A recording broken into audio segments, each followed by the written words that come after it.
Hello friend, welcome my channel.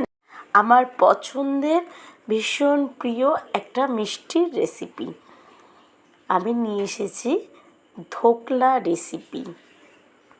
ঘরে থাকা কিছু উপকরণের সাহায্যে এই ধোকলা খুব সহজে বানিয়ে নেওয়া যায়। তাহলে চলুন দেখে নেওয়া যাক এই ধোকলা আমি কিভাবে ঘরে বানিয়ে ফেললাম। আমি ধোকলা বানাতে নিয়েছি 200 গ্রাম পরিমাপে বেসন। এই বেসনটাকে আমি খুব ভালোভাবে ছাঁকনির সাহায্যে চেলে নিচ্ছি। বেসনটাকে চেলে নেব যাতে দানাগুলো বেসন গলবার সময় না থেকে যায়। বেসনটাকে ততক্ষণ পর্যন্তই চালবো যতক্ষণ সম্পূর্ণ বেসনটা বাটিতে পড়ে না যায়। আমি পুরো বেসনটাকে কিন্তু চেলে দিয়েছি এবং এই বেসনের মধ্যে কিন্তু একটাও দানা অবশিষ্ট নেই। এবার এই বেসনটাকে আমি মাখার জন্য নিয়েছি আদা, কাঁচা লঙ্কার কুচি, আদার কুচি, নিয়েছি লেবুর রস। এবার দিয়ে দিলাম একটু নুন, নিচ্ছি চিনি। নুন আর চিনি আপনারা আপনাদের স্বাদ মতোই দেবেন। এবার দিয়ে দেব রেখে দেওয়া আদার কুচি আর দিয়ে দেব লঙ্কার কুচিগুলো। এবার দিয়ে দেব কিছুটা পরিমাপে লাল লঙ্কার গুঁড়ো আর দিয়ে দেব লেবুর রস। আমি পাতি লেবুর রসই ব্যবহার করেছি। এবার এই সমস্ত ইনগ্রিডিয়েন্টসগুলোকে আমি একসাথে মেখে নেব বেসনের সাথে। মোটামুটি ভালোভাবে মেশানো হয়ে গেছে। এবার দিয়ে দেব জল। জল দিয়েও কিছুটা পরিমাণ আমি মেখে নেব। কিছুটা মাখা হয়ে গেছে।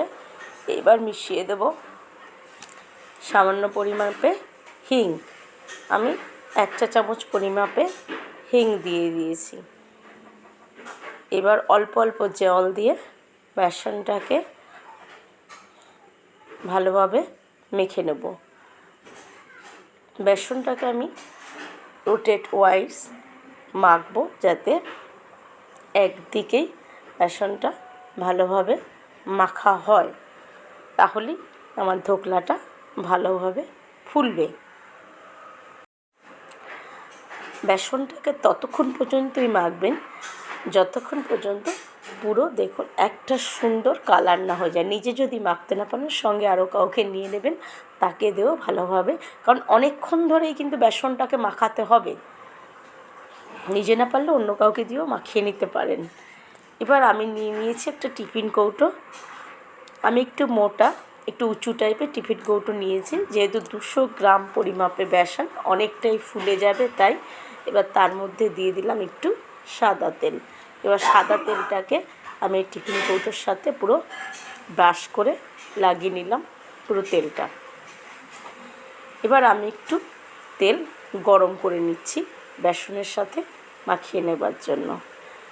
এদিকে সঙ্গে আমি একটা পাত্রে জল বসিয়ে দিয়েছি এবং জলটাকে আমি ফুটতে দেব।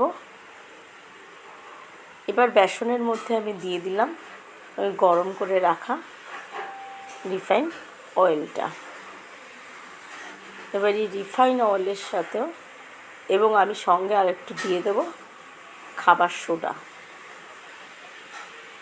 খাবার সোডাটা দিয়ে দিলে এটা কিন্তু খুব ভালোভাবে ফুলবে। এবার খাবার সোডা আর গরম তেলটা খুব ভালোভাবে আমি মেখে রাখা বেসনের সাথে আরও একটু ভালোভাবে মেখে নিচ্ছি। এবার দিয়ে দেব একটা স্পেশাল জিনিস, যেটা হলো ইনো। ইনোটা দিয়ে দেওয়ার পরে দেখবেন একটা আলাদা পরিবর্তন হয়ে যাবে, যেমন কালারটাও চেঞ্জ হবে তেমন আমার এই বেসনটা ফুলে উঠবে। এবং ইনোটা দিয়ে দেওয়ার পরে কিন্তু আমি আর বেশিক্ষণ এটাকে মাখাবো না। আমি এটাকে এই তেল মাখানো যে আমার টিফিন কৌটোটা আছে তার মধ্যে নিয়ে নেব।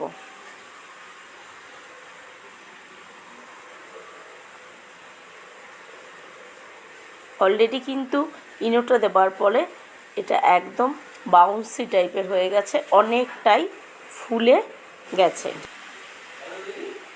এবং এতটাই হয়ে যাবে যে আমার এতটা উঁচু একটা টিফিন কৌটো সেটা কিন্তু সম্পূর্ণভাবে ভরে যাবে।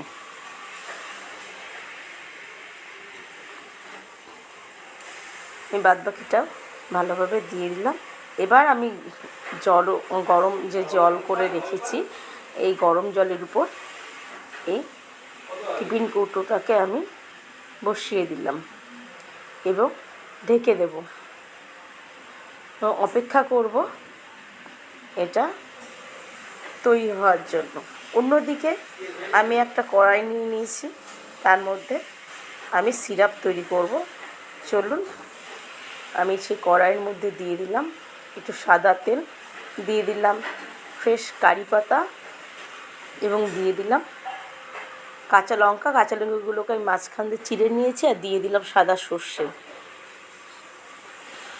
এবার দিয়ে দেবো কিছুটা পরিমাপে নুন আর খানিকটা পরিমাপে চিনিটা দিলেই এটা একটা ঘন সিরাপ তৈরি হয়ে যাবে। এবার দিয়ে দিলাম জলটা দিয়ে দেওয়ার পরে দেখুন এটা আরেকটু সময় ধরে নাড়াবো এবং একটা কিন্তু ঘন সিরাপ তৈরি হয়ে যাবে। দেখুন একটা ঘন সিরাপ অলরেডি তৈরি হয়ে গেছে। আর একটু জাল দেবো আমি উনুনে, ফোটাবো এটাকে, তারপরে ফুটিয়ে ঠান্ডা করবো। 15 মিনিট হয়ে গেছে, চলুন একবার দেখে নেওয়া যাক আমার ধোকলা কেমন হয়েছে। আমি একটু ট্রাই করে দেখি, আমি একটু ছুরির মাথার সাহায্যে ট্রাই করছি। মনে হলো পুরো সেদ্ধ হয়নি, কারণ ছুরিতে এখনও লেগে যাচ্ছে। আবার একটু 5 মিনিটের জন্য আটকে দিলাম। ঢাকাটা খুলে নেওয়ার পরে এবার আমি একটু ছুরি দিয়ে টেস্ট করে দেখছি। এবার কিন্তু একদম আমার ধোকলাটা রেডি হয়ে গেছে। ধোকলাটা কিন্তু পুরো ভাপেই রান্না হবে। আমি 5 মিনিটের জন্য এটাকে আবার ঢেকে দিয়ে ঠান্ডা হতে দিলাম। এবার আমি বাটিটাকে নামিয়ে নিয়েছি। যখন ঠান্ডা হয়ে গেল এবার এটাকে আমি একটু টিফিন কৌটো থেকে ধোকলাটাকে আলাদা করার জন্য সাইড দিয়ে একটু কেটে নিচ্ছি। অলরেডি কিন্তু সাইডগুলো খুলেই গেছে, দেখুন, দেখে মনেই হচ্ছে আমার পুরো সম্পূর্ণ যেহেতু ধোকলাটা তৈরি এটা কিন্তু খুলেই গেছে। তবুও আমি একবার ছুরির সাহায্যে সাইডটাকে ছাড়িয়ে রাখলাম।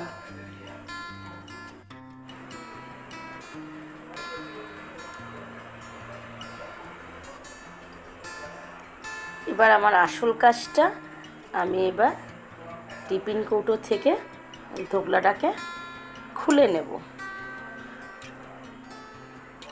আমি একটা থালা নিয়ে নিলাম বা প্লেট নিয়ে নিলাম। এবার টিফিন কৌটোটাকে উল্টে দিলাম, কয়েকবার হালকা হাতে ঝাঁকানোর পরেই দেখুন খুলজা সিমসিম পুরো আমার ধোকলা কিন্তু তৈরি। এবার চলুন ধোকলাটাকে আমি শেপ দিয়ে দিই। ছুরির সাহায্যে আমি এটাকে কেটে নিচ্ছি। আমার ধোকলাটা কতটা স্পঞ্জি হয়েছে আমি কাটতে গিয়েই বুঝতে পারলাম। আপনারাও বাড়িতে এইভাবে তৈরি করে দেখুন, খুব সহজে এত সুন্দর ধোকলা রেসিপি বানিয়ে ফেলা যায়। আমি নিজে না বানালে বুঝতে পারতাম না। এবং এটা কিন্তু পুরো মিষ্টির দোকানের মতনই হয়েছে এবং তার থেকে স্বাদ একটুও কম নেই, বরঞ্চ ভালোই লাগবে, অসাধারণ হয়েছে। আমি পুরো সম্পূর্ণ ধোকলাটাকে পিস পিস করে কেটে নিচ্ছি। চলুন কাটাটা আপনাদের সঙ্গে শেয়ার করি।